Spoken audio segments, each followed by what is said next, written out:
भगवते वासुदेवाय नमः। फागुन मास की एकादशी, विजया एकादशी।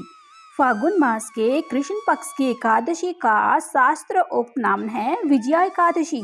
भगवान श्री राम ने लंका पर चढ़ाई करते समय रावण पर विजय प्राप्त की कामना से इस एकादशी का व्रत किया था। सभी प्रकार के दुख दूर करके सभी कार्यों में विजय और सफलता प्रदायकता इस विजया एकादशी को भगवान विष्णु का पूजन किया जाता है। जया एकादशी की कथा सुनने के बाद धर्मराज युधिष्ठिर ने भगवान कृष्ण से प्रार्थना की, हे वासुदेव, फागुन मास के कृष्ण पक्ष के एकादशी का क्या नाम है? इसका व्रत करने से किन फलों की प्राप्ति होती है तथा इसका विधि विधान क्या है?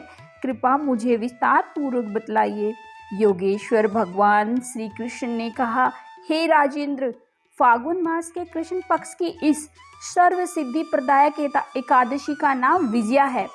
इस व्रत को करने वाले मनुष्य को सभी कार्यों में विजय मिलती है। इस विजय एकादशी के महात्मा के सुनने व पढ़ने मात्र से समस्त पाप नष्ट हो जाते हैं। एक प्राचीन कथा सुनाते हुए भगवान श्री कृष्ण ने आगे कहा, एक समय देवर्षि नारद ने ब्रह्मा जी से यही प्रश्न किया था। तब ब्रह्मा जी ने नारद से कहा, हे नारद, ध्यान पूर्वक सुनो।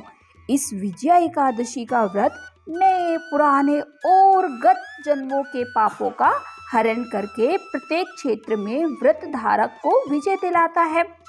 रामायण के प्रसंग का वर्णन करते हुए ब्रह्मा जी ने आगे कहा, त्रेता युग में मर्यादा पुरुषोत्तम श्री रामचंद्र जी को जब 14 वर्ष का वनवास हो गया तो वे श्री लक्ष्मण तथा सीता जी के सहित पंचवटी में निवास करने लगे।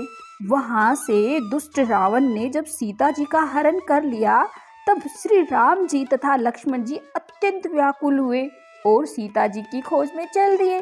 घूमते घूमते जब वे मरणासन जटायु के पास पहुंचे तो जटायु उन्हें सीता जी का वृतांत सुनाकर स्वर्गलोक को चला गया। कुछ आगे जाकर उनकी सुग्रीव से मित्रता हुई और बाली का वध किया। हनुमान जी ने लंका में जाकर सीता जी का पता लगाया और उनसे श्री रामचंद्र जी एवं सुग्रीव की मित्रता का वर्णन किया। वहां से लौटकर हनुमान जी श्री रामचंद्र जी के पास आए और सब समाचार कहे।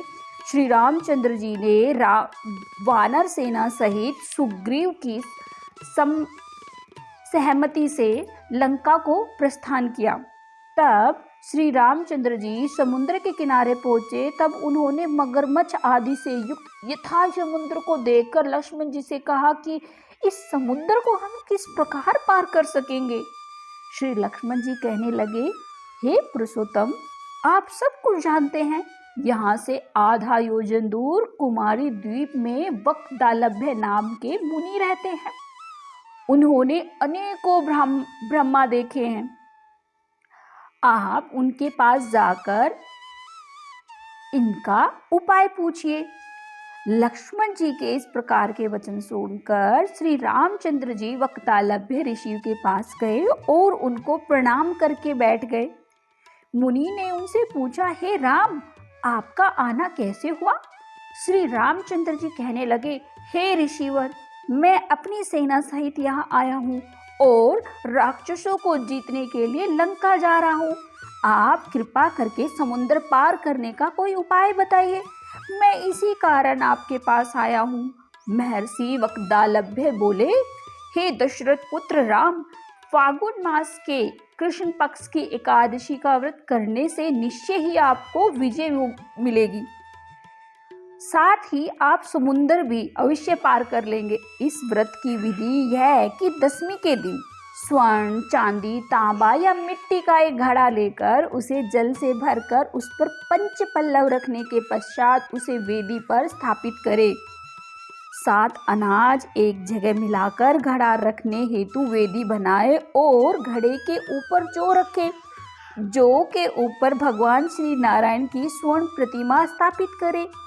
एकादशी के दिन स्नान आदि से नित्य क्रम से निवृत्त होकर धूप, दीप, नैवेद्य, नारियल आदि से भगवान की पूजा कर वे दिन भक्ति पूर्वक घड़े के सामने व्यतीत करें और रात्रि को भी उसी जगह